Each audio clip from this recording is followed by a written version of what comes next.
Hey guys, welcome to History Pillow. Tonight we're going to dim the lights and settle in for a story. It's a story you think you know, one filled with fair maidens in towering castles, with skin as white as snow and hair as golden as spun sunlight.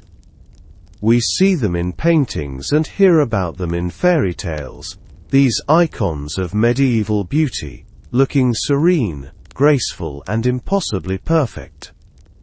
But tonight, we're going to gently pull back the curtain on that storybook image. We're going to discover that achieving this look was less about being born beautiful, and more about embarking on a strange and often brutal quest. It was a life of grit, determination, and a frankly terrifying tolerance for poison. The life of a medieval beauty wasn't a fairy tale. It was a battle, fought with toxic chemicals, bizarre mixtures, and a level of commitment that could be, quite literally, deadly. So before you get too comfortable and drift off, if you're enjoying this little corner of the internet, please take a moment to like the video. It's a small click for you, but it makes a huge difference for a small channel like this one. We're on a quest of our own, trying to reach our first goal of 1,000 subscribers. And every single one of you who joins our little community helps us get there. And while you're at it, let me know in the comments where you're tuning in from, and what time it is for you. It's always fascinating to see who's joining us from around the world, settling in for a story as the world outside goes quiet. Now find that perfect spot. Maybe turn on a fan for that soft, gentle hum, and let's ease into tonight's journey together. Back to a time when beauty was not just skin deep, but a masterpiece of architecture, alchemy, and sheer stubborn will. When we picture the ideal medieval woman, our minds often conjure a very specific image, one carefully shaped by the art and stories of the time. She is described almost universally as fair, a term that meant more than just light-skinned. It was the very essence of idealized beauty. Her skin was meant to be a glowing, pale canvas, untouched by the sun, a clear signal that she did not work in the fields like a common peasant. Her cheeks would have a delicate rosy blush, and her teeth were expected to be small, even, and brilliantly white. She possessed a long, slender neck, often compared to that of a swan, supporting a small head with a narrow chin. Her hair, if not covered, was ideally long and golden blonde. But the most striking, and perhaps the most bizarre, feature of this medieval masterpiece was her forehead. The ideal forehead was not just high. It was vast, rounded and completely bare. This, along with a near-total absence of eyebrows, was considered the height of sophistication, and a sign of intelligence and high birth. In sculptures and paintings from the era, you can see this look immortalized. A woman with an unnaturally expansive forehead that seems to stretch halfway up her skull, her brows plucked into faint, barely there arches, or removed entirely. This wasn't a look one was simply born with. It had to be created, and often, through painful and relentless effort. To achieve that coveted heavenly forehead, women would pluck their hairlines, sometimes by several inches, creating a smooth domed look. Tweezers were a common tool, and the process would have been a constant, painstaking ritual of removing every last stray hair to push the hairline further and further back. Eyebrows met a similar fate, tweezed into non-existence to complete the serene, almost vacant expression of the upper face. What is fascinating about this ideal is how it represents a conscious and deliberate rejection of nature. A suntan was a mark of the peasantry, a sign that one's life was spent in physical labor under the sun. Body hair, a natural feature for all humans, was to be erased. The most prized features of medieval beauty were not enhancements of what was naturally there, but an active and aggressive removal of it. To be beautiful was to look unnatural and therefore, to look unlike the common folk. It was a way of using one's own face and body as a canvas to display social status. This wasn't just about looks, it was a visual declaration of one's place in a world with strict social rankings. A world where your appearance was expected to tell everyone, instantly, who you were and where you belonged. The fair maiden of the storybooks was, in reality, a carefully constructed illusion, a testament to the idea that in the Middle Ages, beauty was not found in nature, but crafted in defiance of it. The meticulous construction of the medieval beauty ideal didn't stop at the face. The body, too, was expected to fit a very specific and somewhat confusing shape. The ideal form, as shown in art and described in stories, featured a narrow chest with small breasts, often described as being no more than a brief handful. This was paired with a high, small waist, low sloping shoulders, and, most curiously, a prominent, rounded stomach. This protruding belly, which modern eyes might associate with pregnancy, was in fact a powerful status symbol for a noblewoman who wasn't pregnant. In a world where starvation was a constant threat, and most people were lean from hard work, a rounded stomach was a clear and visible sign of wealth and health. It announced that you were well fed, that you had access to plenty of food, and that your body was healthy and capable of having children. It was, in essence, a fashion statement that said, "I do not starve." This very specific look was not left to chance or genetics. It was sculpted and enhanced by the clothing of the time. The key garment for achieving this shape, particularly in the later 14th and 15th centuries, was the houppelande. This was a massive outer gown, often made from rich fabrics like velvet or silk, designed to be full-bodied with long, flaring sleeves.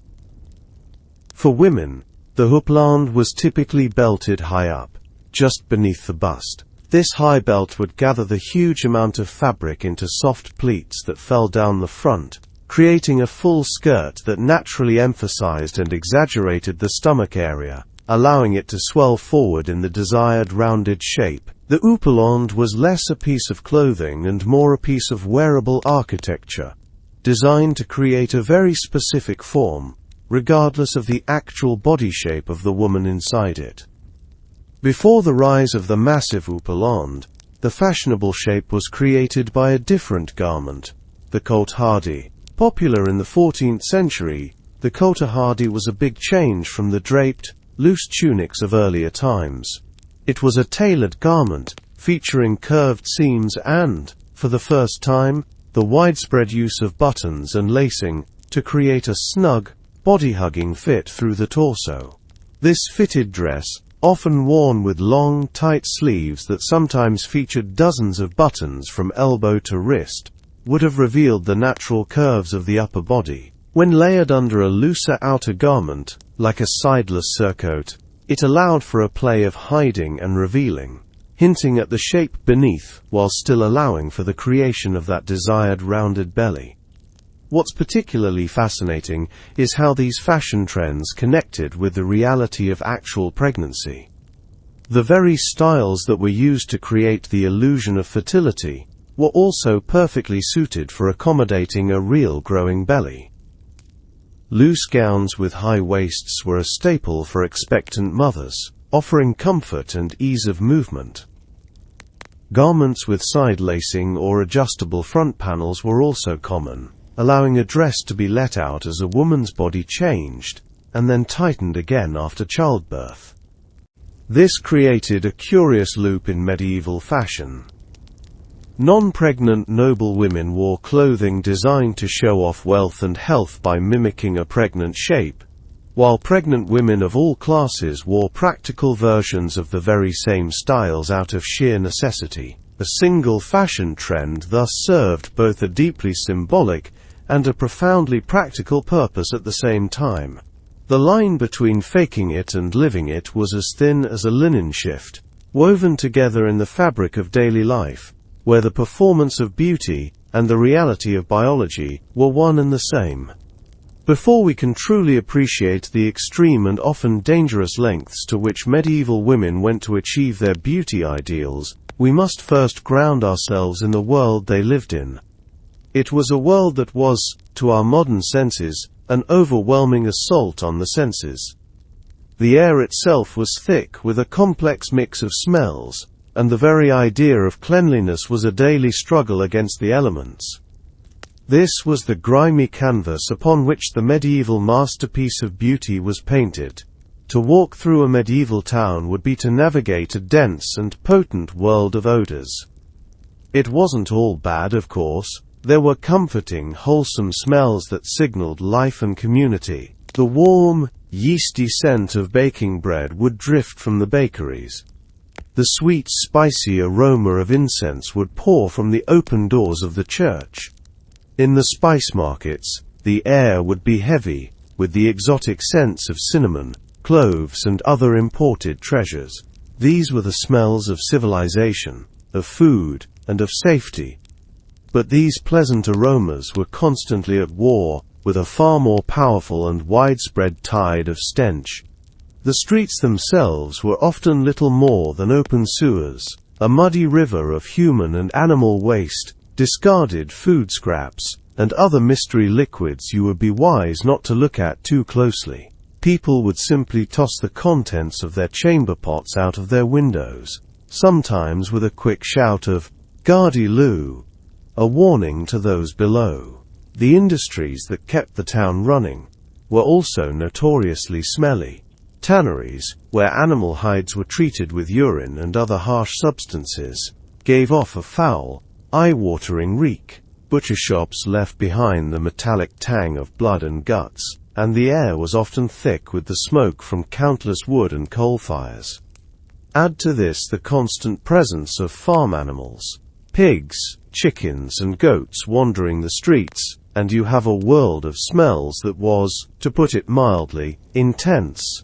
This overwhelming world of smells was more than just an inconvenience. It was a source of genuine fear.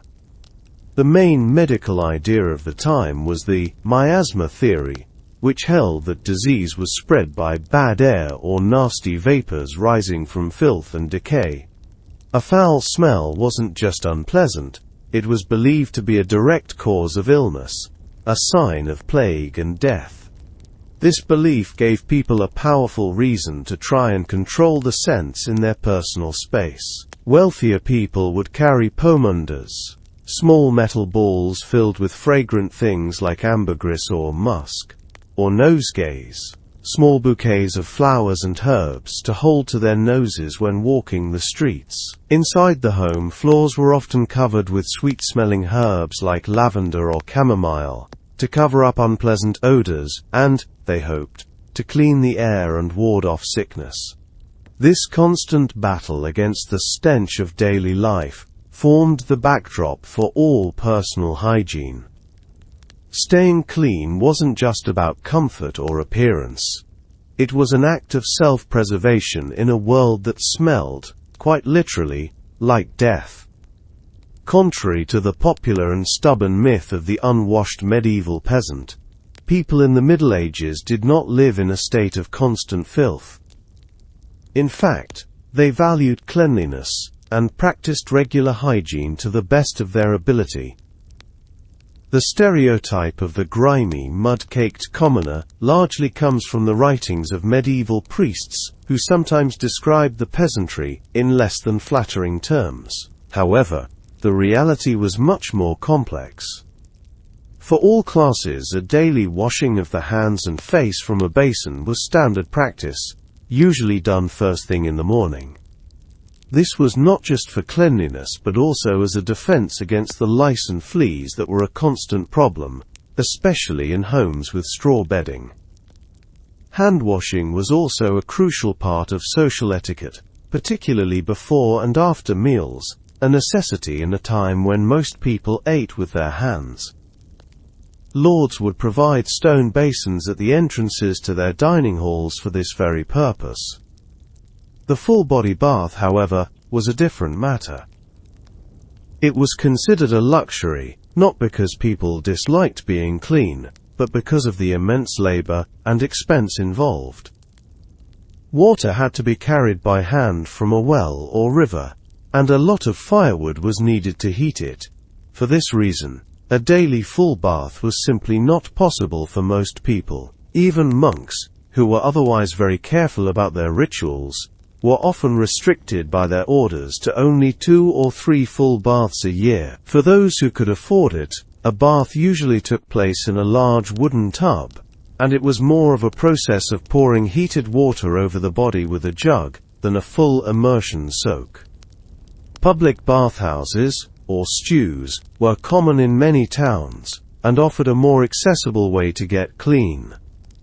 These were social hubs, where people could not only bathe, but also gossip, play games, and share a meal. However, these places quickly gained a reputation as places of scandal and sin, blurring the line between bathing and brothels. This attracted the condemnation of the Church, which saw the communal, naked environment of the bathhouse as a source of temptation and moral corruption. As a result, many public bathhouses were shut down, particularly after the outbreak of the Black Death, when they were seen as places where disease could spread. This moral judgment from the Church had a significant, if unintended, consequence. By condemning the social environment of the bathhouses, the Church accidentally made the act of bathing less accessible for the general population, pushing it back into the private home, where it was far more difficult and expensive to manage. This created a fascinating situation, where a moral crusade against perceived sin likely contributed to a less clean society overall. When people did wash, they often used soap. The most common type was a harsh, soft soap, made from animal fats and lye, which was derived from wood ash. This soap would have been effective but likely rough and smelly. The wealthy, on the other hand, could afford luxurious imported soaps, like the famous Castile soap from Spain, which was made from olive oil, and was much gentler on the skin. In a world where staying clean was a constant effort, the type of soap you used, much like the paleness of your skin, became another subtle marker of your station in life. If there is one area where medieval people might surprise our modern sensibilities, it is the state of their teeth. Hollywood and popular culture have given us the image of medieval peasants with mouths full of blackened, rotting stumps, but the evidence from skeletons and things dug up from the past tells a very different story. For the average person in the Middle Ages, dental health was actually surprisingly good, often better than in later centuries. The primary reason for this was diet. Sugar, the main culprit behind modern tooth decay, was an incredibly rare and expensive luxury, used more like a spice by the wealthy than a common ingredient. The typical medieval diet was low in sugar, and high in calcium from dairy products, as well as coarse grains and vegetables. While this diet was tough on teeth, causing a lot of wear and tear from the grit in stone ground flour, it created fewer opportunities for cavities to form. Surveys of medieval skeletons show that only about 20% of teeth had signs of decay, a stark contrast to the early 20th century, where that number could be as high as 90%. Medieval people were also actively concerned with keeping their mouths clean, driven by the desire for white teeth and fresh breath, which were considered signs of health and beauty. They didn't have toothbrushes, but they did have effective methods for cleaning their teeth. The most common practice was to rub the teeth and gums with a piece of rough linen cloth. To help with this cleaning, they would use various gritty pastes and powders. A popular recipe involved grinding sage with salt crystals. Another used powdered charcoal made from burnt rosemary stems. The 11th century physician Trotula of Salerno recommended a powder made from burnt white marble, date pits, salt and pumice, to be rubbed on the teeth with a damp wool cloth. To combat bad breath, people would chew on fragrant herbs like parsley, fennel, mint, or cloves. They also used mouthwashes, which were typically wine or vinegar-based infusions, with herbs like mint, or spices like cinnamon steeped in them. Trotula advised women to wash their mouths with very good wine after dinner, dry their teeth with a clean white cloth, and then chew on fennel or parsley to give off a good smell and clean the gums. However, this picture of preventative care stands in grim contrast to the reality of what happened when a tooth did go bad. Medieval dentistry was, in a word, terrifying. With no understanding of the true causes of decay, many believed toothaches were caused by a tiny toothworm gnawing at the root. Treatment was primitive and brutal. The primary solution for a painful tooth was extraction, a procedure usually performed not by a physician, but by a barber surgeon, using iron hooks or pliers with no effective anesthetic, other than getting thoroughly drunk beforehand.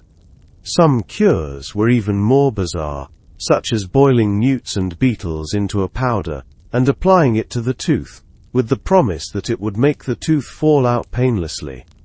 In a world without antibiotics, an infected tooth could easily lead to a deadly infection in the blood, turning a simple toothache into a life-threatening ordeal. So while a medieval smile might have been surprisingly bright, the fear of the barber's pliers was a dark cloud that hung over everyone's head.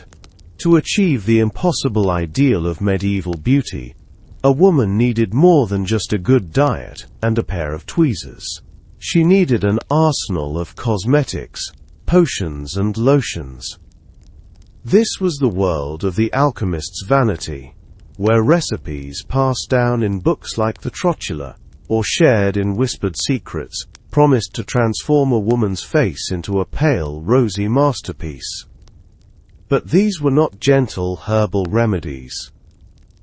Many of the most coveted beauty treatments of the age were shockingly poisonous mixtures, brews of lead, mercury and arsenic, that promised beauty on the surface, while inflicting a slow, brutal ruin from within. To understand the lengths to which these women would go, let's open their recipe book and look at the tools of their trade. At the very heart of the medieval beauty arsenal was a single, notorious product, Venetian ceruse, also known as spirits of Saturn. This cosmetic was the ultimate status symbol, a thick, white paste that promised to give the wearer the much-desired, ghostly pale complexion of the upper class. It was considered the highest quality skin whitener available, and its use was a clear declaration of wealth and refinement. The recipe for this miracle cosmetic was deceptively simple, yet horrifically toxic. The primary ingredient was white lead, a white color made from lead, which was ground into a fine powder and mixed with vinegar and water to form a paste. The manufacturing process itself was an exercise in slow chemistry. Lead sheets would be placed in clay pots over vinegar, sealed, and left for weeks, until the acidic fumes caused a white crust to form on the metal. This crust was then scraped off and prepared for sale. Women would liberally apply this lead-based foundation to their faces, necks and chests, creating a smooth, opaque, and unnaturally white mask that concealed any blemishes, freckles, or signs of sun exposure. Queen Elizabeth I was one of its most famous users, employing it to hide the scars left by a bout of smallpox, and to project an image of ageless, pristine authority. But the price of this perfect pallor was unimaginably high. Lead is a potent poison, and with each application, it was slowly absorbed through the skin. The immediate effects were on the skin itself. Rather than improving the complexion, the ceruse ate away at the skin, causing it to become gray, shriveled and scarred. This created a horrifying and tragic dependency. To hide the very damage the makeup was causing, a woman had no choice but to apply even thicker layers of it, burying her ruined skin beneath a fresh mask of poison. It was a vicious cycle from which there was no easy escape. The long-term effects were even more devastating. Long-term lead poisoning would set in, leading to a host of terrifying symptoms. Women suffered from hair loss, muscle paralysis, stomach pain, and severe headaches. Their teeth would loosen and rot from the inside out. The poison attacked the nervous system, causing memory problems, irritability, and a slow mental decline. It also caused infertility, and in the most extreme cases, seizures, coma, and a slow, agonizing death. One of the most tragic tales is that of Maria Gunning, the Countess of Coventry, an 18th-century beauty who was so devoted to her lead-based cosmetics that she became known as the first victim of vanity. She died in 1760 at the age of just 27, her famous beauty destroyed, her face reportedly eaten away by the very products she used to perfect it. Her story, and countless others like it, serves as a chilling reminder that the pursuit of the ghostly glow was often a dance with death, a slow and painful trade of life for the illusion of aristocratic perfection. While a pale white face was the canvas, it was not considered complete without a touch of color. A healthy, youthful blush on the cheeks and a hint of red on the lips were essential to offset the ghostly pallor of the foundation and signal vitality. To achieve this rosy glow, medieval women had a choice of rouge, some of which were perfectly harmless, and others which were just as deadly as the lead on their skin. On the safer end of the spectrum were a variety of plant-based stains and powders. A simple and effective rouge could be made from the ground leaves of the angelica plant, or the dried petals of the safflower. Another popular method involved soaking Brazil wood chips in rose water to create a clear, pink dye that could be gently rubbed onto the cheeks. Berries and other crushed flowers were also used, often mixed with a fat or wax to create a simple balm that could double as a lip stain. One of the most common ingredients was alkanet root, which produces a rich red dye and was used in cosmetic recipes well into the Victorian era. These natural recipes provided a subtle, healthy-looking flush, perfectly in line with the natural beauty the Church deemed acceptable.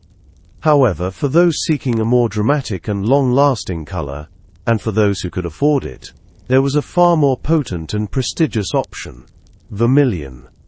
This was a brilliant, fiery red color with a rich history, but it was made from a deadly source: cinnabar, a mineral that contains mercury. The same women who were whitening their faces with lead were often simultaneously reddening their cheeks and lips with mercury, layering one poison on top of another in their quest for the perfect look.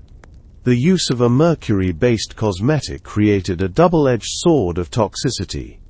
Like lead, mercury is a heavy metal that is easily absorbed by the body, and its effects are devastating. Mercury poisoning attacks the central nervous system, leading to a host of neurological symptoms. Sufferers could experience severe muscle tremors, personality changes, irritability, and memory loss.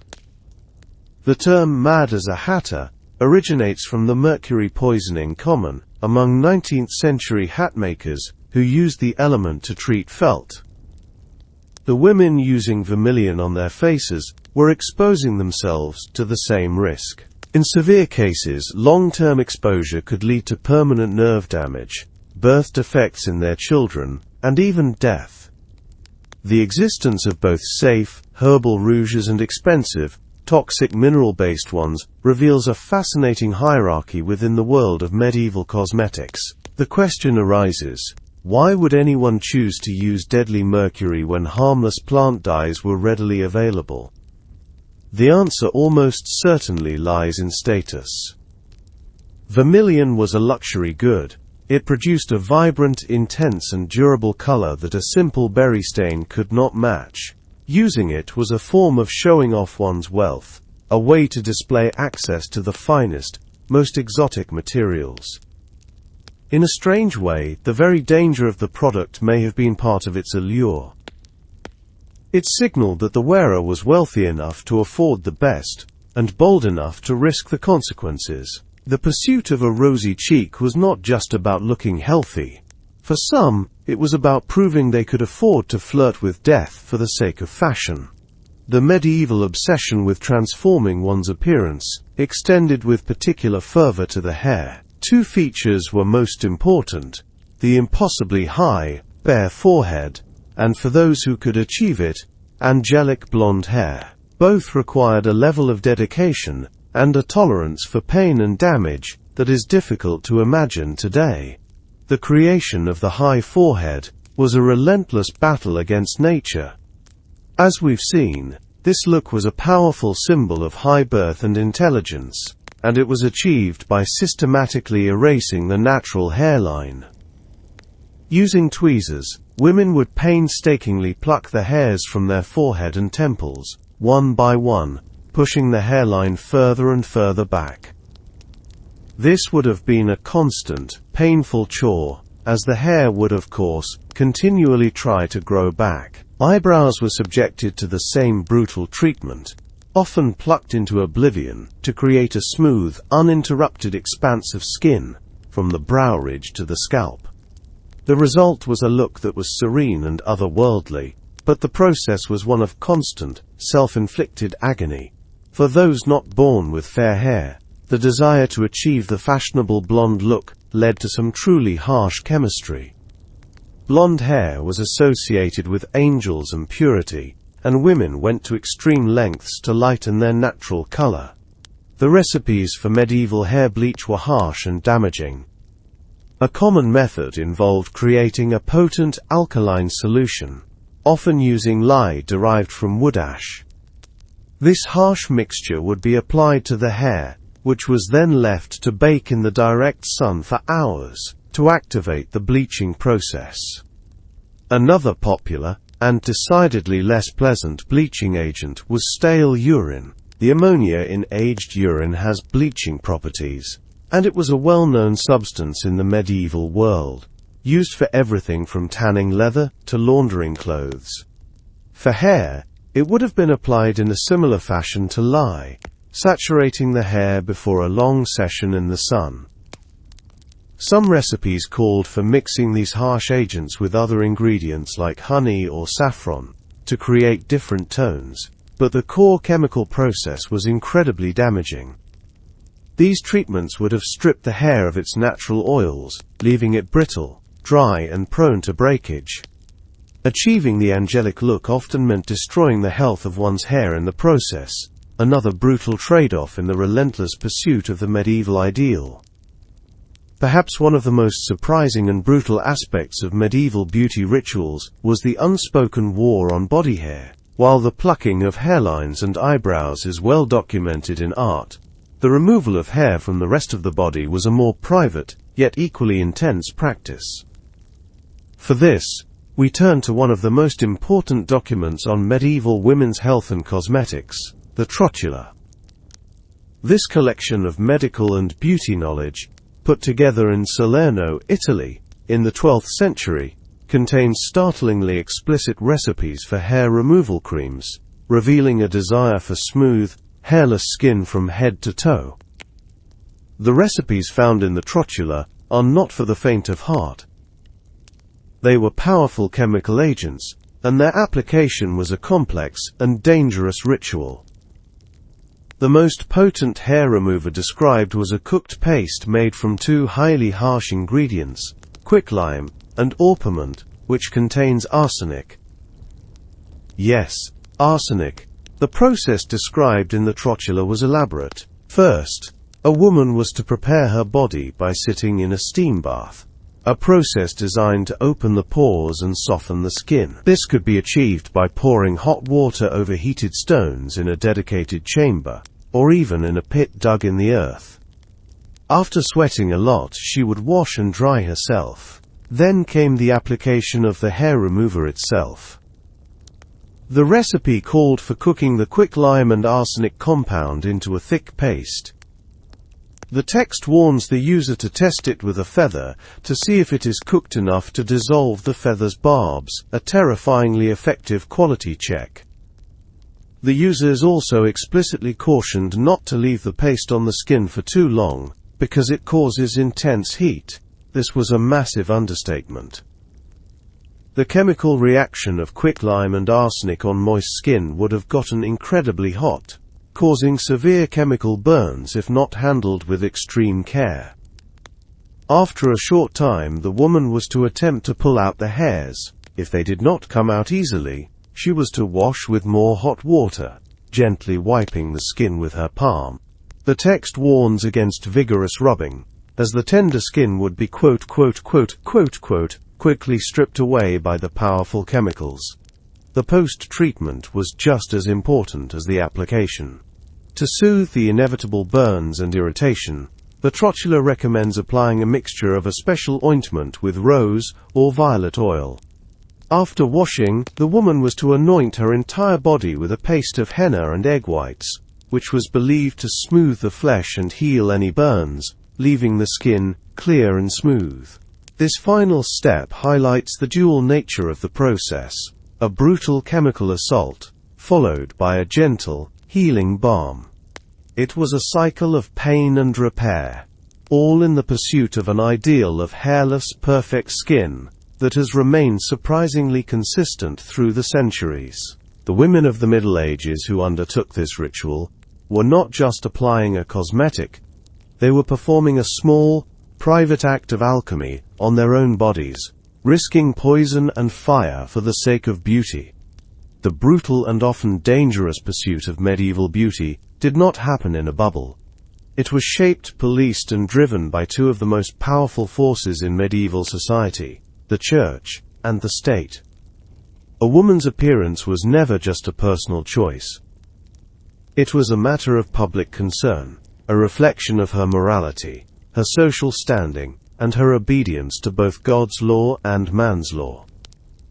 To understand why women would risk so much for a pale face or a high forehead, we must look at the complex web of religious rules and legal anxieties that governed their world.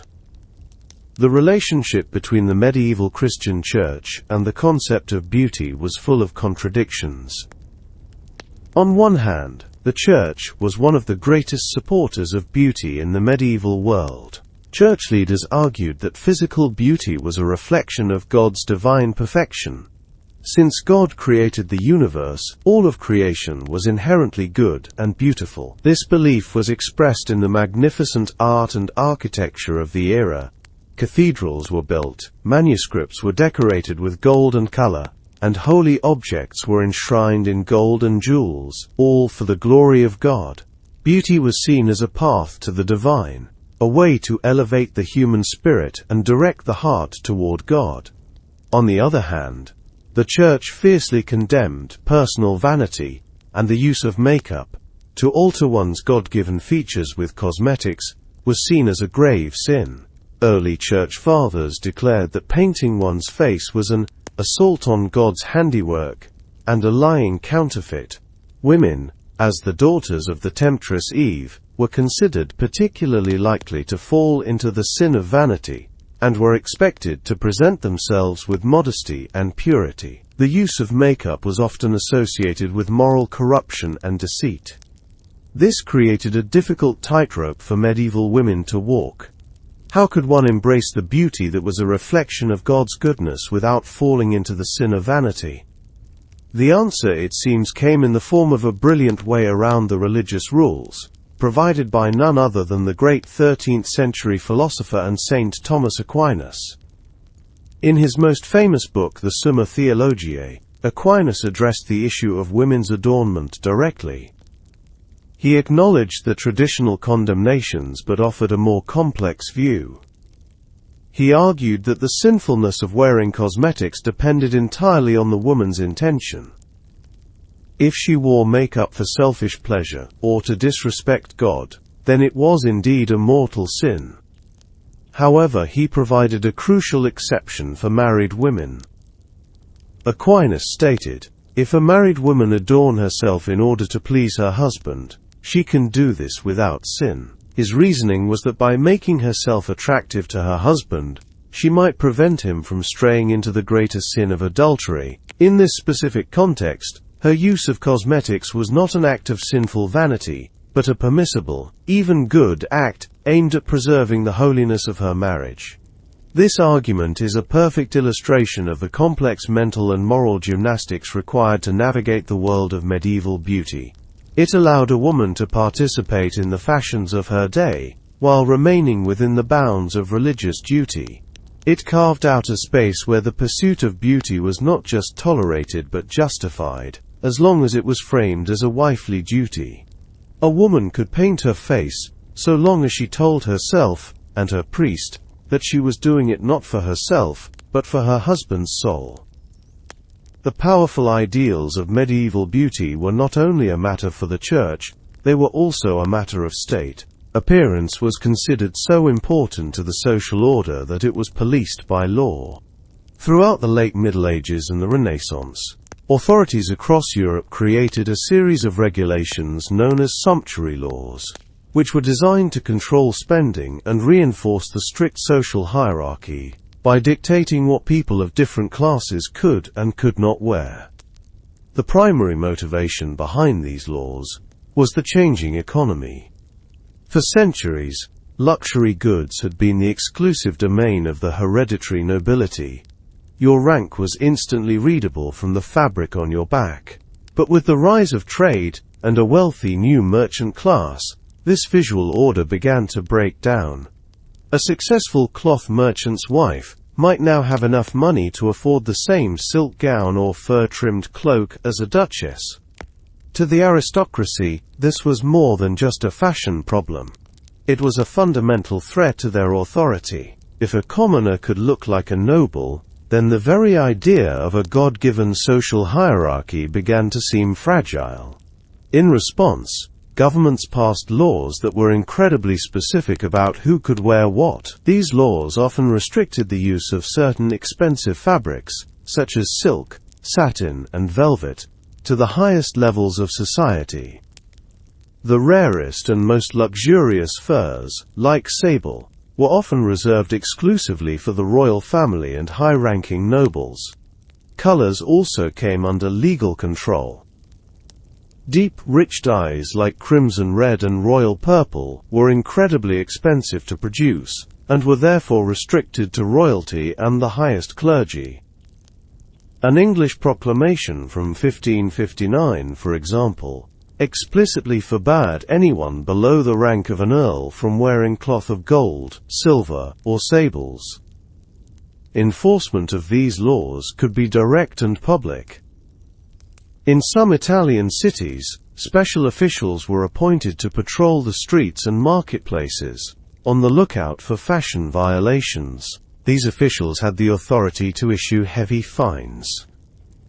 In some cases they were even empowered to physically confront people on the spot, ripping forbidden lace trim from a garment, or confiscating an illegal piece of jewelry right from a person's body. The very existence of these laws reveals something profound about the medieval world. Appearance was not a trivial or personal matter. It was a critical component of the social and political fabric. The ability to read a person's rank from their clothing was essential for maintaining order and respect. When the lines of fashion blurred, it was seen as a direct challenge to the power of the ruling class. This reframes the entire story of medieval beauty. The struggle to achieve the ideal look was not just a personal quest for attractiveness. It was deeply political. For a wealthy merchant's wife to wear a silk gown or a touch of expensive, toxic vermilion, it was an act of social climbing, perhaps even a quiet act of rebellion. The sumptuary laws were the establishment's anxious and often desperate counterattack. The brutal life of medieval beauty was, in essence, a form of class warfare, fought not with swords and shields, but with fabric, fur, and lead-based paint. And so, our long, rambling journey through the world of medieval beauty comes to a close. We began with the serene storybook image of a fair maiden, and found ourselves in a world of harsh chemicals, painful procedures, and moral dilemmas. We have walked through the smoky, reeking streets of a medieval town, a place where the air itself was a reminder of the constant struggle between life and decay. We have peeked into the alchemist's workshop and seen the recipes for ruin. The leaden white of Venetian ceruse that promised a ghostly glow while eating away at the skin. The fiery mercury red of vermilion that offered a rosy cheek at the cost of one's sanity. And the arsenic-laced hair removers that waged a harsh war on the body's natural state. We learned that this relentless pursuit of an impossible ideal was not just a matter of personal vanity. It was policed by the Church, which saw beauty as both a divine reflection and a sinful temptation, forcing women to walk a narrow, difficult path. And it was controlled by the state, which viewed fashion as a critical pillar of the social order, a language of hierarchy that had to be protected at all costs. The life of a medieval beauty was indeed brutal. It was a life of constant effort, of enduring pain, and of taking incredible risks, all to construct an image that was less about natural attractiveness, and more about performing a specific role in society. It was a testament to the enduring and often bewildering human desire to pursue an ideal, no matter how punishing the cost. And as you drift off to sleep now, perhaps you can reflect on how, while the methods have certainly changed, the pressures to conform to certain standards of beauty remain. The lead and arsenic may be gone, but the desire to shape, alter, and perfect our appearance is a story as old as humanity itself. For now, though, you can rest easy. Let the strange tales of swan-like necks, plucked hairlines, and poisonous potions fade into the quiet of your dreams. May your sleep be deep and peaceful, free from the worries of sumptuary laws, and thankfully, free from the need to apply a fresh layer of lead paint in the morning. Good night.